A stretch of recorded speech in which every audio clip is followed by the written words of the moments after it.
नमस्कार। आज हम लोग जिस टॉपिक के बारे में पढ़ेंगे वो एक पॉलिटिकल का टॉपिक है, चुनाव। ठीक है, हम लोग आज ये डिस्कस करेंगे कि बार बार हमारे देश में जो चुनाव होता है उसका क्या क्या नुकसान है, और यदि हम लोग के देश में अगर एक ही बार चुनाव हो तो उसका क्या क्या फायदा है। मतलब कि बार बार चुनाव कहने का मतलब कि केंद्र में अलग चुनाव होता है और स्टेट में अलग चुनाव होता है। मतलब जो जितने भी हमारे देश में 28 स्टेट हैं तो उस सब में क्या होता है, अलग अलग क्या होता है, चुनाव होता है। तो अलग अलग चुनाव के डेट होने से, अलग अलग साल में चुनाव होने से हमारे देश को क्या नुकसान है। और बहुत सारे लोगों का मानना है कि चुनाव जो है पूरे देश में पीएम और सीएम का एक बार होना चाहिए, तो उससे हमारे देश का क्या बेनिफिट होगा, हमारे देश के लिए वो कैसे फायदेमंद होगा, इसके बारे में आज हम लोग पढ़ेंगे। ठीक है, तो चलिए शुरू करते हैं। देखिए, हमारा जो देश है इसमें बहुत सारे पार्टी है। ठीक है, एक होता है राष्ट्रीय पार्टी जो केंद्र में होता है और उसका जो मैनिफेस्टो होता है पूरे देश के लिए होता है, और एक होता है क्षेत्रीय पार्टी, उसका जो मैनिफेस्टो होता है वो क्या होता है, केवल अपने स्टेट के लिए होता है। ठीक है, तो राष्ट्रीय पार्टी बड़ा पार्टी हो गया, मतलब उसका जो कंट्रोल होता है पूरे कंट्री पे होता है, और जो स्टेट पे हो गया क्षेत्रीय पार्टी जो हो गया उसका जो कंट्रोल होता है बस केवल अपने स्टेट पर ही रहता है। ठीक है, तो हम लोग ये मानते हैं कि हम लोग ये जानते हैं कि हमारा जो देश है उसमें क्या होता है, बार बार चुनाव होता है। मतलब प्राइम मिनिस्टर का अलग चुनाव होगा, फिर सीएम का इस स्टेट में अगर 2021 चल रहा है तो 2021 में किसी स्टेट में अगर चुनाव है तो 2022 में भी किसी स्टेट में होगा, 2023 में भी किसी स्टेट में होगा। तो इससे क्या क्या नुकसान है, तो देखिए हमारे देश के जो फर्स्ट प्रेसिडेंट थे डॉक्टर राजेंद्र प्रसाद, उनका मानना था कि यदि अगर मान लीजिए चुनाव में ज्यादा आप खर्च करते हैं तो क्या होगा, आने वाला सरकार में जो भ्रष्टाचार है, ठीक है ना, करप्शन है, वो क्या हो जाएगा, बहुत ज्यादा बढ़ेगा। तो आजकल देखते हैं ना चुनाव में लोग कितना कितना पैसा, पोस्टर है, नेता लोग एक जगह से दूसरे जगह जाने के लिए शॉपर, हेलीकॉप्टर, ठीक है, तो ये यूज होता है। मतलब एक नेता के पीछे पीछे 20-25 को गाड़ी जाता है। तो ये सब क्या होता है, ये सब जितना जो भी खर्च होता है पैसा चुनाव के वक्त, वो क्या होगा, वो क्या करेगा, किसी का भी जब गवर्नमेंट बनेगा तो उसको क्या करेगा, पहले रिकवर वो करने का प्रयास करेगा। तो उतना तो है नहीं फंड गवर्नमेंट के पास, ठीक है, तो वो क्या करेगा, करप्शन करेगा। ठीक है, तो वही कह रहा है डॉक्टर राजेंद्र प्रसाद का कहना है कि अगर बार बार चुनाव हो रहा है और उसमें यदि पैसे का नुकसान हो रहा है तो आपका भ्रष्टाचार ऑटोमेटिक हो जाएगा। ठीक है, यदि पैसे का नुकसान हुआ तो भ्रष्टाचार ऑटोमेटिक बढ़ जाएगा। ठीक है, तो बहुत सारे लोगों का कहना है, ठीक है ना, कि बहुत सारे जो आधुनिक जो समाजवादी है उनका मानना है ऐसा कि बार बार चुनाव होने से न ज्यादा नुकसान भ्रष्टाचार का है और ना ही ज्यादा नुकसान पैसे का है। सबसे बड़ा जो नुकसान है, सबसे बड़ा जो नुकसान होता है वो किसका होता है, सामाजिक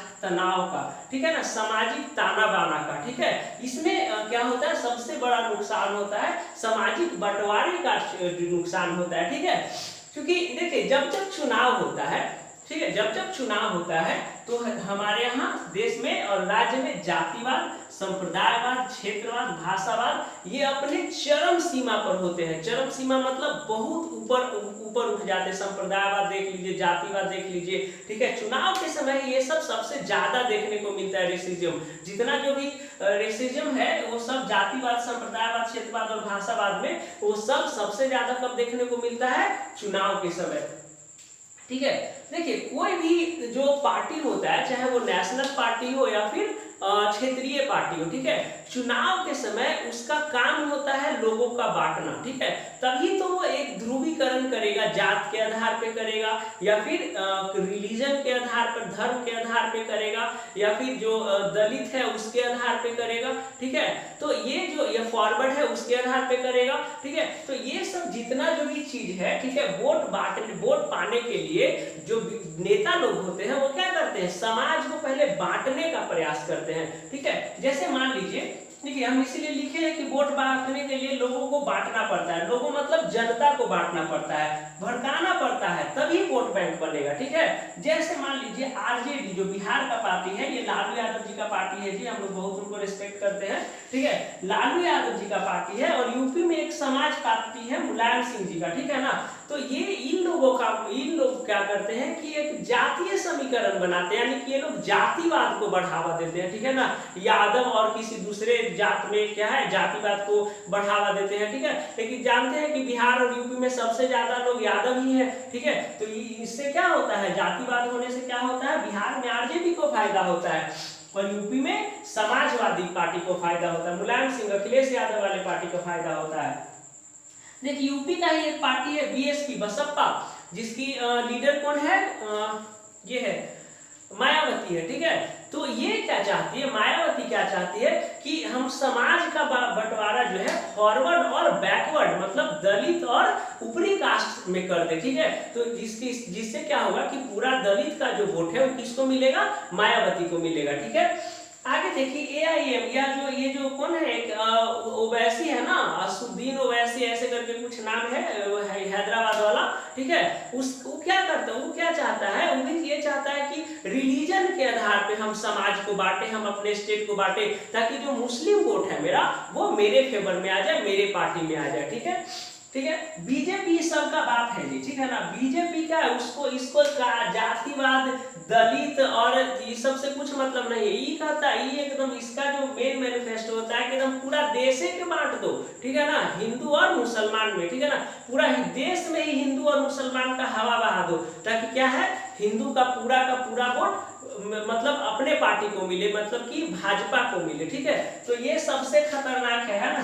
जब बीजेपी का सरकार आता है तब सुनने में आता होगा हिंदू खतरा में पड़ जाता है। अरे भैया हिंदू का है खतरा में पड़ेगा जी, ठीक है। अरे भारत एक धर्मनिरपेक्ष देश है, सब मिल के साथ रहे, हिंदू मुस्लिम सिख ईसाई पारसी बौद्ध सबको इक्वल स्टेटस है, ठीक है। यहाँ जितना जो भी फेस्टिवल, जितना अच्छा से दिवाली मनाया जाता है उतना अच्छा से ईद मनाया जाता है, ठीक है। जितना अच्छा से बुद्ध पूर्णिमा मनाया जाता है उतना ही अच्छा से क्या 25 दिसंबर को क्या मनाते हैं हम लोग, क्रिसमस मनाते हैं, ठीक है। तो ये यहाँ जो है रेसिज्म का कोई जगह नहीं है, ठीक है ना, तनाव का या संप्रदाय का कोई जगह नहीं है। लेकिन ये सब जो पार्टी है वो सब क्या करता है, समाज को वोट बैंक बनाने के लिए एक दूसरा को, समाज को, देश को, स्टेट को क्या करता है, बस वोट बैंक बनाने के लिए क्या कर देता है, बांट देता है।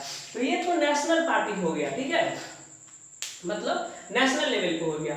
अगर मान लीजिए कि क्षेत्रवाद, तो जातिवाद संप्रदायवाद का बात हो गया, ठीक है। जब क्षेत्रवाद का बात आता है तो आप देखे होंगे कि शिवसेना मराठा में है, ये महाराष्ट्र का एक पार्टी है, ठीक है ना। तो उसका अगर शिवसेना का अगर मान लीजिए क्षेत्रवाद का बात हो गया, तो क्षेत्रवाद मतलब कि बिहार जैसे हुआ था ना 2000 इसके पहले वाले चुनाव में, जो मुख्यमंत्री का बिहार में चुनाव हुआ था, तो उस टाइम नीतीश जी और लालू जी साथ थे। तो क्या हुआ था, बिहारी बनाम बाहरी में लड़ाई हुआ था। नहीं लड़ाई मतलब कि नहीं, वो मतलब चुनाव के लिए बोल रहे हैं कि बिहारी बनाम बाहरी, यानी कि बिहारी वर्सेस आउटसाइड, ठीक है ना। तो इसीलिए ये पीएम इस पे स्टेटमेंट भी दिए थे कि भारत का प्रधानमंत्री बाहरी कैसे हो गया, ठीक है ना, बिहार से बाहर के कैसे हो गया। तो लालू यादव क्या उसमें दिए थे कि बिहारी बनाम बाहरी, यानी कि बिहारी और बाहरी में चुनाव है, तो आप किसको जिताना चाहेंगे। तो बिहार का जितना जो भी जनता था सब किसको वोट दिया था, बिहार में लालू और नीतीश एक साथ थे, तो दोनों को वोट पड़ा, बहुत भारी मतों से विजय पाएगी, ठीक है। अब बाद में नीतीश कुमार पलटू राम क्या है, पलट गए, वो फिर अपने चचा क्या है बीजेपी के पास चले गए, ठीक है। बिहार में लालू जी का सरकार गिर गया। चलिए तो यही कह रहा है कि क्षेत्रवाद, बिहार में जेडीयू जो है क्षेत्रीय पार्टी है, शिवसेना जो मुंबई में है क्षेत्रीय पार्टी, ये सब क्या है कि अपने क्षेत्र पे पकड़ बनाए रखना चाहता है, ठीक है, ताकि अपने स्टेट से उसको पूरा भर के वोट मिले और उसका सरकार बने। देखिए कहता है कि ये सब तो हो गया, समझ में आ रहा है कि बार बार चुनाव के क्या नुकसान है। देखिए बार बार चुनाव से बार बार परेशानी होगा, ठीक है, बार बार चुनाव से क्या होगा, बार बार परेशानी होगा। जैसे अमेरिका में देखिए, ठीक है, ये चुनाव जो है ना चीज ही ऐसा है, ठीक है, कि जब तक मतलब जब चुनाव होगा जब परेशानी बढ़ जाता है, ठीक है ना। बहुत बार ऐसा भी देखा गया है, ठीक है ना, कि चुनाव के समय में युद्ध भी हो सकता है, ठीक है ना। बहुत सारे देश में ऐसा होता है कि चुनाव के समय युद्ध होने लगता है। जैसे भारत और पाकिस्तान में जब जब चुनाव होता है तब तक सीमा पर सबसे ज्यादा तनाव देखने को मिलेगा आपको, ठीक है। पाकिस्तान क्या मतलब स्टेटमेंट ऐसा आता था ना कि पाकिस्तान जो है बीजेपी को सरकार में ना आने के लिए ऐसा दुआ करता है, ठीक है। तो ऐसा है कुछ नहीं, ये सब बस मीडिया का एक झोलझाल रहता है, ठीक है। उसको कोई टॉपिक नहीं मिलता है तो यही सब दिखाएगा, ठीक है। तो देखिए ये हम लोग समझ रहे हैं ना कि बार बार चुनाव होने से बार बार परेशानी होगा। जब जब भारत में चुनाव होता है तो उस टाइम सीमा पे सबसे ज्यादा तनाव होता है, ठीक है। इस पे रहत इंदौरी एक बहुत फेमस शायर है कि जरा देखो तो सीमा पे चुनाव है क्या, पता करो कि देश में चुनाव है क्या, ठीक है। तो इसका कहने का मतलब कि सीमा पर तनाव तब तक ज्यादा रहता है जब जब देश में चुनाव रहता है, ठीक है। तो अब देखिए केवल भारत में ही नहीं, केवल भारत में ये प्रॉब्लम नहीं, अमेरिका में देखिए, अमेरिका में जो जितना जो तनाव है, रेसिज्म है, ठीक है, वो किसके बीच होता है, रिपब्लिकन पार्टी के बीच होता है और डेमोक्रेटिक पार्टी के बीच होता है। डेमोक्रेटिक जो है इस बार क्या किए, ब्लैक डेमोक्रेटिक पार्टी यहाँ ब्लैक को ज्यादा सपोर्ट करते हैं। देखिए अमेरिकन इतिहास में इस बार जो चुनाव हुआ किनके बीच, ट्रंप और बाइडेन के बीच, ठीक है। तो इतना रेसिज्म, इतना तनाव अमेरिका के इलेक्शन में, अमेरिका के चुनाव में कभी नहीं देखा गया था जितना इस बार देखा गया, ठीक है। बोले ना जो है चुनाव जो है चीज ही ऐसा है, ठीक है, कि जब तक वो रेसिज्म नहीं लाएगा, जब तक समाज को नहीं बांटेगा, ठीक है, जब तक वो लोग को एक दूसरा के खिलाफ नहीं भड़काएगा तब तक वोट उसको मिलेगा ही नहीं, ठीक है। देखिए जो डोनाल्ड ट्रंप का जो पार्टी था अमेरिका में, वो चीन के नाम ले लेके चीनी वायरस है, चीनी मतलब अमेरिका को चीन से बचाना है, मतलब इस तरह के बयानबाजी कर रहे थे चुनाव जीतने के लिए, ठीक है। तो देखिए चुनाव जीतने के लिए जब नेशनल लेवल पे अगर तनाव हो गया किसी दूसरे कंट्री से, ठीक है ना, मतलब युद्ध की स्थिति हो जाता है, तो सबसे ज्यादा अगर वार या युद्ध की स्थिति हो जाता है तो बेनिफिट किसको होता है, बेनिफिट होता है नेशनल पार्टी को, जिस गवर्नमेंट है, ठीक है।